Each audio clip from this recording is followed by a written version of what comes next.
Since March, when the COVID-19 pandemic turned the world literally upside down, I've been reflecting on the quality of leadership in this country. My assessment is that it's seriously wanting, and I understand that Australia, of course, will never return to the glory days of Menzies, of Hawk, Keating, Howard, or even the state leadership that was provided during those early days by people like Jeff Kennett, John Fay, or even Steve Bracks. They were leaders with a vision, but you see, they're gone. All of them were either once in a lifetime or generational leaders. They were people who understood how to lead.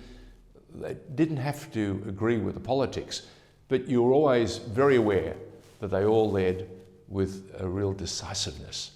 And as a result, Australia and the states which they governed prospered. They prospered greatly because of their combined efforts. In fact, we've all prospered over the years because of how they led this country and where they put Australia in global terms. Politically, they were all smart, and they were very much in tune with their constituency and their constituents. But something has dramatically changed in this country over the years, as have the current crop of leaders, except for Gladys Berejiklian, who, amongst all this COVID madness, has managed to shine like a beacon. Yes, she's made mistakes, but on balance, she's been a real leader. Now, we've been learning weekly, if not daily, of the madness that continues to unfold because of this continuing threat of the pandemic. And it's become clearer and clearer to me every day that it's very much because of the quality of the leadership that's shown throughout Australia as to why we're feeling this madness, along with a rising anxiousness and, for some, a sense of hopelessness. Since March, we have been at the receiving end of what looks like a litany of decisions that have impacted our lives, and some forever. Admittedly, many of those decisions have been fair, but some of those decisions certainly haven't, which raises the question around motive. What's the motive of some of the decisions that have been made on our behalf? Why were they made? These are decisions we have no control over or any say in. Well, it's becoming abundantly clear that politics are at the very heart of many of these decisions that have been made of late. And whenever political mileage and gain can be made from exploiting a crisis to their advantage, well, let me assure you that that's where our politicians are most adept at milking a situation, be it good or bad, for everything it's worth. Which makes Annastacia Palaszczuk's politicising of the COVID crisis absolutely disgraceful. Since March, the Premier has been politicising COVID to her advantage because a little later this year, Queensland is going to go to the polls. And she's been playing the COVID card for all it's worth, milking it at every opportunity for every drop of value. It's called political grandstanding. And Anastasia's effort has been real chest-beating centre stage stuff, and it's all about telling her Queenslanders what's coming. She's at the helm, she's the only one who can save them and protect them. Her grandstanding on the closure of borders, for example, between New South Wales and Queensland is just one point. Telling all of Australia the borders will not reopen until New South Wales is COVID-free is a delusional expectation, along with a host of others. Last week, Annastacia Palaszczuk showed just how far that she was prepared to go to win and retain power, and forego any humanity or compassion for people's personal family needs ahead of her own. She placed political selfishness over compassionate humanitarian considerations. She placed her blind desire for power and politics over the respect of a desperate woman's plea to spend the last dying moments of her father's life. A grieving young woman was made to endure 14 days of quarantine in Brisbane after arriving from Canberra. Now, this is the very same ACT which hadn't had a single new case of COVID for nigh on 70 days. The woman not only missed her father's funeral, she was also denied the opportunity to spend quality time with her family. And yet the Premier, through all this, has managed to find the time to allow Tom Hanks and his film crew safe passage into Queensland so they could complete the filming of Baz Luhrmann's Elvis biopic.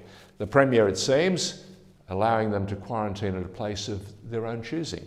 Now, seriously, the optics weren't good, and they still aren't good, for they made Annastacia Palaszczuk seem like a woman that could be bought, that Palaszczuk has a price that she puts ahead of those who aren't blessed with either fame or fortune.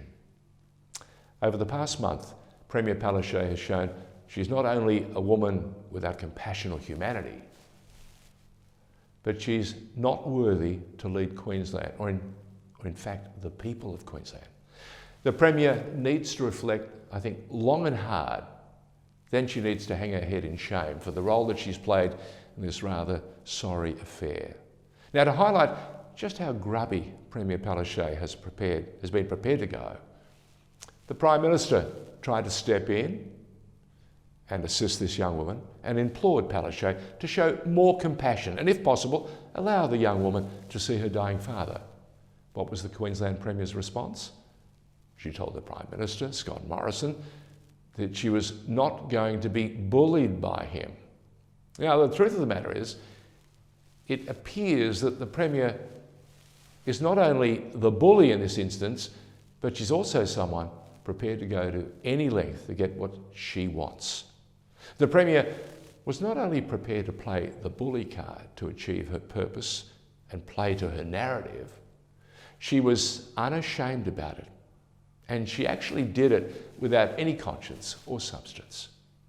Premier Palaszczuk was prepared to trivialise a really important and pressing issue like bullying in this day and age and try and turn herself into a victim. What a lame display by a Premier who appears to be incapable of leading with any integrity. But what highlights Premier Palaszczuk's lack of true political acumen or leadership is just how she's made it very clear in the media reports around the young lady and her dying father that it was not her decision to not grant her entry. What a cop-out. She shirked an issue that she had clearly created and was most responsible for. But still, she refuses to own it or accept any responsibility. In fact, she was even prepared to throw her own bureaucrats under the bus to deflect any negative political fallout that may come from this rather sorry saga.